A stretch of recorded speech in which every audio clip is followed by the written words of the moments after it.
ओम नमो भगवते वासुदेवाय। जय श्री कृष्णा। आज हम सुनेंगे कार्तिक मास में सुनी जाने वाली कार्तिक महात्म्य कथा। अध्याय 4। नारद जी स्वयं परम ज्ञानी थे।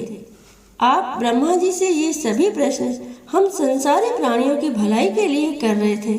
अतः अब उन्होंने ब्रह्मा जी से पूछा, हे पितामह, अब आप कार्तिक मास में जो दीप दान किया जाता है उसका महात्म्य सुनाने की कृपा कीजिए।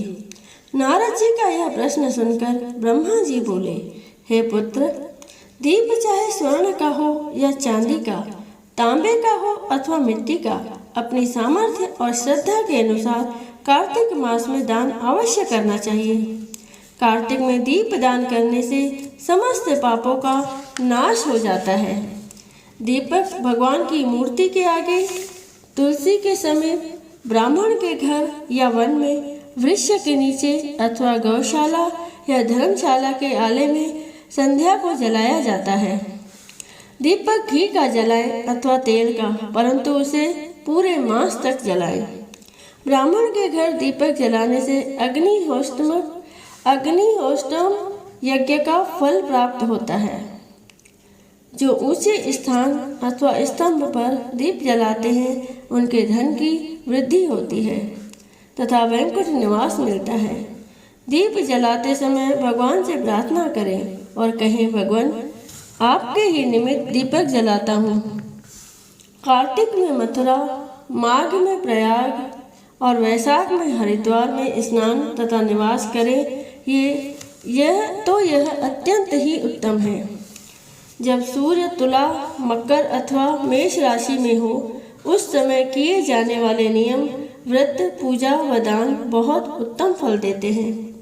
इन महीनों में किए हुए व्रत, दान व शुभ कर्मों से सब पापों का नाश हो जाता है। जिस प्रकार भगवान भास्कर के उदय होने से अंधकार का नाश हो जाता है और ब्रज से पर्वत का, गरुड़ के भय से सर्पों का, पवन से मेघ का, ध्यान से दुख का और सिंह के भय से मृगों का नाश हो जाता है, उसी प्रकार श्री मथुरा जी के दर्शन मात्र से ही सब पापों का खात्मा हो जाता है। कार्तिक मास में स्नान व जागरण, दीपदान, तुलसी सेवन, भगवान के मंदिर में मार्जन, झाड़ू लगाना, गाना, भगवान की कथा सुनना सुनाना, कीर्तन करना कराना, ये सब शुभ कार्य है। इनके करने से श्रेष्ठ फलों की प्राप्ति होती है। पूर्व जन्म के पापों को नष्ट करने के लिए कुछ न कुछ व्रत, दान, भजन, पूजन आदि करना अति उत्तम है। ब्रह्मा जी के मुख से पूर्व जन्म के पाप शब्द सुनकर नारद जी ने पूछा, हे विधाता, पूर्व जन्म के पाप किस प्रकार जाने जा सकते हैं? यह सुनने की इच्छा है, सो आप कृपा करके सुना दीजिए। ब्रह्मा जी बोले, हे पुत्र, पूर्व जन्म का ब्रह्मा हत्यारा, क्षय रोगी और पर स्त्री गमन करने वाला कोढ़ी बनता है। स्वर्ण चोर के नाखून खराब हो जाते हैं तथा मदिरा पीने वाले के दांत खराब हो जाते हैं। इस प्रकार मनुष्य के पूर्व जन्म के पापों को पहचाना जाता है। इस प्रकार के सभी पाप दान, तपस्या, कृष्ण वृत्तादि से निवारण हो जाते हैं। ब्रह्मा जी ने आगे कहा, अब हम कुछ वृत्तादि बतलाते हैं। एक समय भोजन करने से तथा 3 दिन सायंकाल और 3 दिन प्रातःकाल भोजन करने को अतिकृष्ण व्रत कहते हैं। सायंकाल में 12 ग्रास और प्रातःकाल में 26 ग्रास अथवा 24 ग्रास खाने को ही अतिकृष्ण व्रत कहा गया है। 3 दिन खाए और फिर 3 दिन उपवास करे तो यह भी अतिकृष्ण व्रत होता है। सायंकाल में 1 ग्रास और प्रातःकाल में 1 ग्रास, फिर 2 दिन बगैर मांगा हुआ तथा 2 दिन तक उपवास करे तो यह अति कृशार्घ व्रत कहलाता है।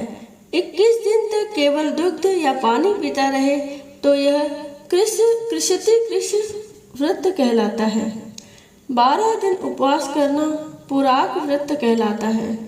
4 दिन कुछ नहीं खाना, फिर सत्तू खाना या फिर छाछ पीना, इसके पश्चात ब्राह्मण को दक्षिणा देना सौम्य कृष्ण व्रत कहा गया है। इसी प्रकार 12 दिन तक उपवास करना द्वादश कृष्ण व्रत कहलाता है। तुला पुरुष का दान करना और गोघृत, गोबर, दूध, दही तथा कुशा का जल पीना और दूसरे दिन उपवास करना यह कृष्ण संतपन व्रत कहलाता है। 3 दिन गोमूत्र, 3 दिन गोबर, 3 दिन दही, 3 दिन दूध और 3 दिन तक घी खाने से भी कृष्ण संतपन व्रत होता है। यह समस्त पापों को नाश करने वाला व्रत है। इसी प्रकार गूलर, कमल, बेल के पत्ते या कुशा का जल प्रतिदिन पीना भी उन कृष्ण व्रत है। 3 दिन तक उपवास करके ऊपर लिखी वस्तुओं को पिए तो पूर्ण कृष्ण व्रत होता है। पका हुआ दूध, घी और जल एक दिन पिए और एक दिन उपवास करे तो इसे तप्त कृष्ण व्रत कहते हैं। जल, दूध और घी तपाकर 3 दिन तक पिए और एक समय स्नान करे तो वह भी तप्त कृष्ण व्रत होता है। इसका प्रमाण पानी 8 तोला, दूध 12 तोला, घृत 4 तोला होना चाहिए।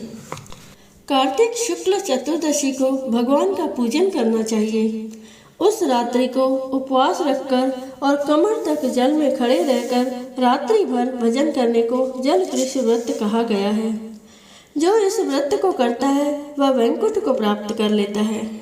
कार्तिक शुद्ध सप्तमी को घी खाकर फिर एकादशी को उपवास पैतामह कृष्ण व्रत कहा गया है।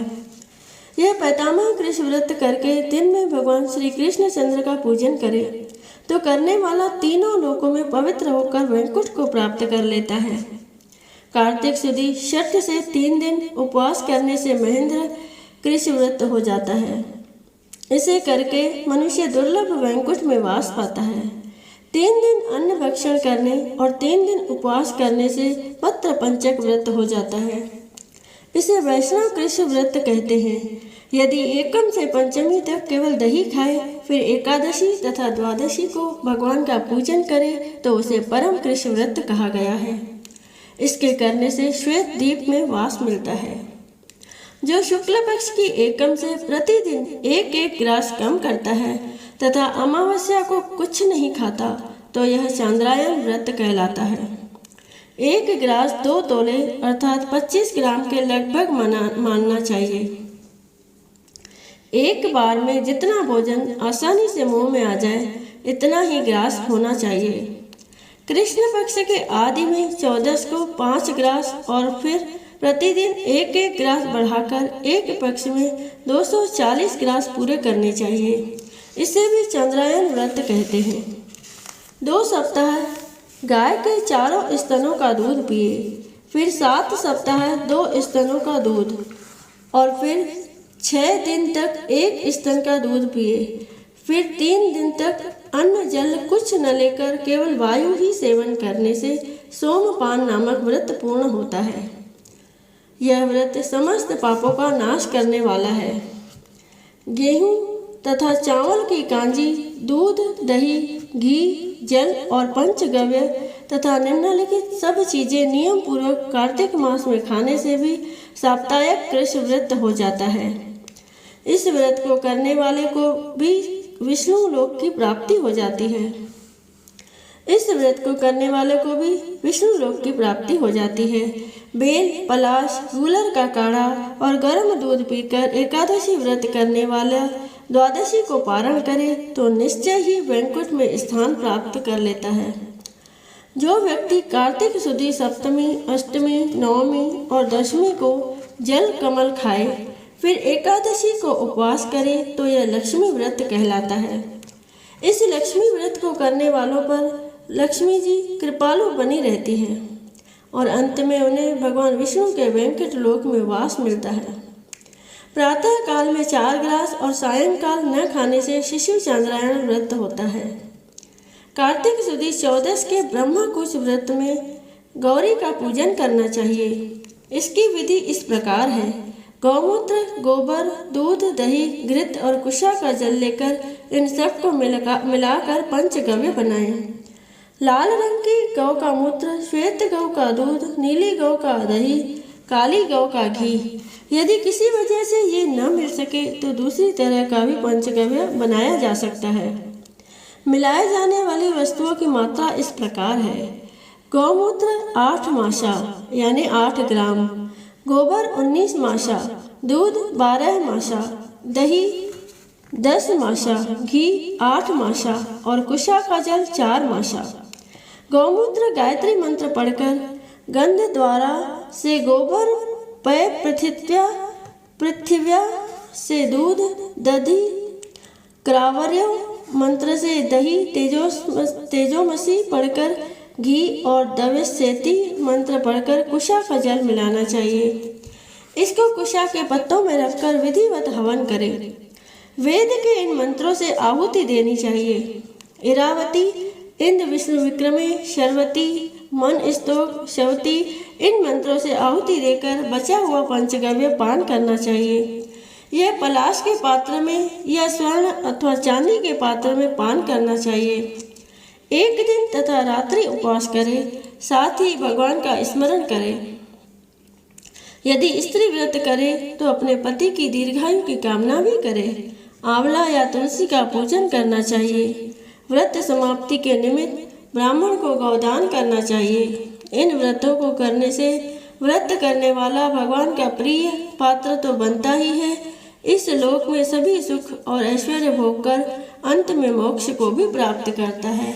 बोलो श्री कृष्ण भगवान की जय।